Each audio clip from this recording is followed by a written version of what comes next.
Apa kabar Konsol Web TV? Jumpa perdana bersama Gilang dalam Warta Media hari ini. 3 berita terbaru akan saya sampaikan dalam beberapa menit ke depan. Dikutip dari media cetak Jawa Pos dan Wonosobo Express.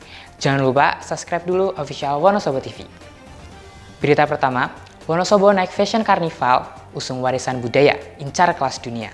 Wonosobo kembali menggelar ajang fashion bergengsi bertajuk Wonosobo Night Fashion Carnival 2025. Acara ini digelar di alun-alun Wonosobo pada Sabtu malam 14 Juni. Event ini tampil semarak dengan tema Magnificent Heritage. Sebanyak 122 kostum utama dari 5 kostum ikon dengan lebih dari 190 pengiring memadati rute karnaval tahun ini. Parade ini tak hanya diikuti peserta lokal, tetapi juga pelaku kreatif dari Banyuwangi, Malang, Madiun, Bojonegoro hingga luar pulau. Bupati Wonosobo, Afif Nur Hidayat, menilai kualitas desain kostum meningkat drastis dibanding tahun-tahun sebelumnya. Ia menyebut, event ini bukan sekedar parade kostum, tapi mesin penggerak ekonomi kreatif dan pariwisata. Kepala Disparbud Wonosobo, Agus Wibowo, juga menambahkan bahwa WNFC 2025 menghadirkan terobosan lewat kolaborasi bersama program Kata Kreatif Jawa Tengah untuk memperkuat ekosistem ekonomi kreatif lokal. Selain parade busana, acara juga diramaikan partisipasi UMKM, perajin, musisi, hingga istri Forkopimda. Drum band dari Dusun Boralan, Kecamatan Garung, juga turut menyemarakan panggung malam ini. Berita kedua, Wonosobo bentuk tim khusus perlindungan HAM. Pemerintah Kabupaten Wonosobo meluncurkan Komisi Kabupaten Wonosobo Ramah HAM periode 2025 sampai 2030.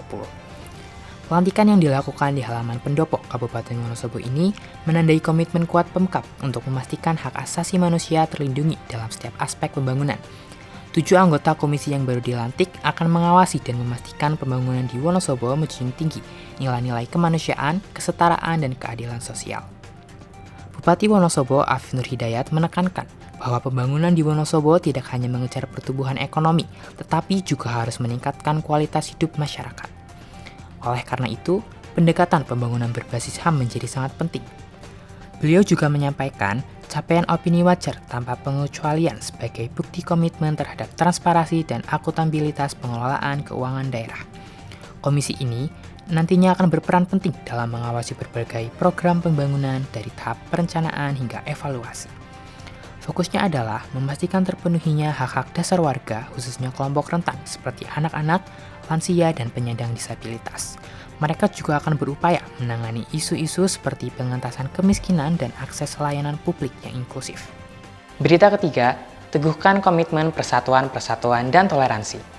Pemerintah Kabupaten Wonosobo melalui Badan Kesatuan Bangsa dan Politik atau Kesbangpol menggelar dialog kebangsaan bagi generasi muda. Acara ini dilaksanakan di Ruang Mangunkusumo, Sekretariat Daerah Wonosobo, dengan 200 peserta dari berbagai organisasi kepemudaan. Dialog bertema penguatan karakter Pancasila menuju Indonesia Emas 2045 ini menekankan pentingnya persatuan dan toleransi di era globalisasi. Bupati Wonosobo, Afif Nur Hidayat, mengajak generasi muda menjadi pelopor perdamaian dan penggerak nilai-nilai Pancasila. Afif juga mengajak menjaga harmoni dalam keberagaman budaya di Wonosobo. Kepala Kesbangpol, Agus Kristiono, menjelaskan, dialog interaktif ini bertujuan menggali aspirasi pemuda dan menjadi bahan pertimbangan kebijakan daerah.